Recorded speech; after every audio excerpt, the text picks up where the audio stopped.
Sego everyone, Chief Sherry Lynn Hill here. Nyawa, thank you for tuning in to the weekly Chief and Council radio show. Here's my update. I'd like to share some comments about the number of greenhouses being constructed in the community. We want you to know that this council hears the concerns that are being brought to our attention. We are concerned for the continued safety of all. We confirmed during our meeting with the Cannabis Commission last week that a site of interest on 4th Line was indeed issued a license to grow cannabis. We learned they will be growing within a contained environment, greenhouses instead of field production. Know that structured meetings with the Cannabis Commission will continue. Also, community consultation regarding the Six Nations cannabis law and regulations is being planned so community can share their views, concerns, and opinions. More information will be shared as it is available. On May 1st, I attended and gave remarks at the Appreciation Brunch to celebrate First Responders Day 2025. This was a meaningful opportunity for Six Nations of the Grand River 59th Elected Council to recognize the dedication, hard work, and sacrifice of our first responders. Nyawa again. Also, Nyawa to the hardworking staff for putting on this event.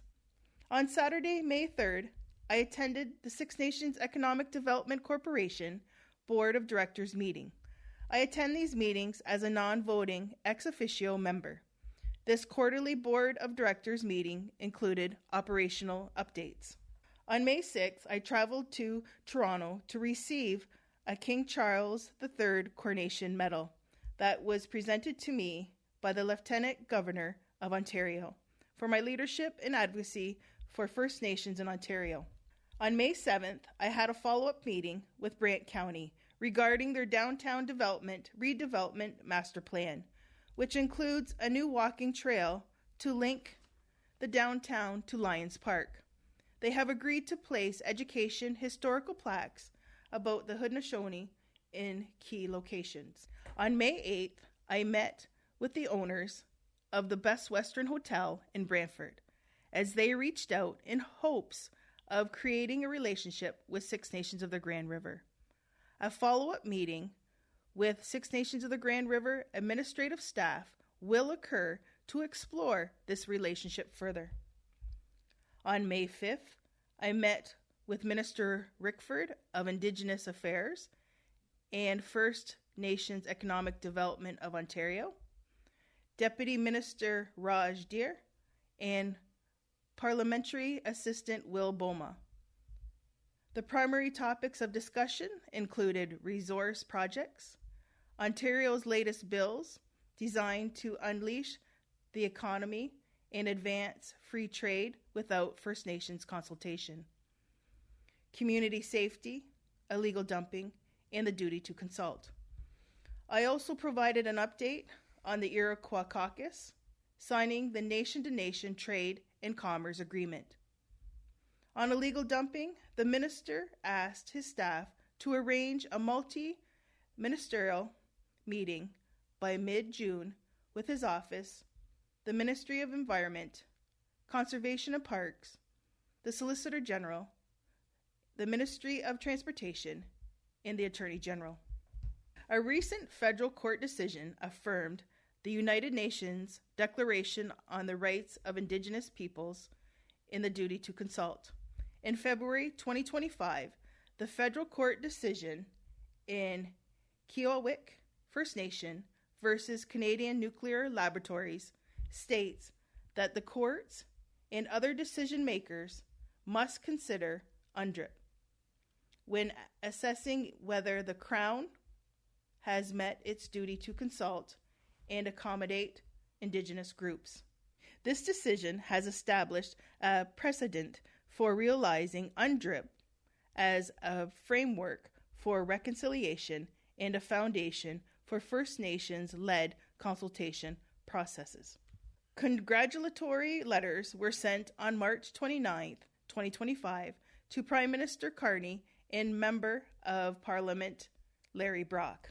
Also, the Go Bus stop location at the Community Hall will be relocated to the intersection of Chiefswood Road and 4th Line Road to accommodate the bread and cheese festivities. This will be in effect from Friday, May 16th to Friday, May 23rd. That's my update for today. Now Councillor Greg Fraser will do his update. Thanks, Chief, and hello, everyone. Once again, this is Councillor Greg Fraser here, and I want to just talk about something that I touched on last week for my update, and that is all the restrictions that we fall under when it's concerning border crossing. The Department of Homeland Security, okay, that's where we will fall under, and as of April the 11th, 2025, they have some restrictions that were placed, but nothing really changed much. In Section 289 of the Immigration and Nationality Act, it allows exemptions for us to travel beyond 30 days into the United States. That means we don't have to be fingerprinted. One of the other things, the requests that they may ask is that you provide proof of a 50% blood quantum. And that, again, is if you're going to have an extended stay beyond 30 days, and you do not require fingerprinting. One of the U.S. residents that cross into Canada, they follow under regulations of the Immigration and Refugee Protection Act. And if they have an extended stay, like work or go to school here, they follow under those regulations. But usually it's best that you have your Indian card, either your red or your white card, to cross either if it's in Detroit or Buffalo. So those are just some updates that I wanted to say, and that if you are going just day trips, you do not require passports or anything such as that. As I always recommend, that our Indian card is our passport. So thanks again, and I would like now to turn it back over to the Chief. So would I like to wish everyone a safe bread and cheese weekend, and I'm looking forward to seeing everyone out on Monday. Nyawa, Councillor Fraser. I, too, am hoping to see everyone out for bread and cheese this Monday, May 19th. The parade starts at 11:30, and bread and cheese starts at noon. Until our next episode, be safe, be well, and be kind.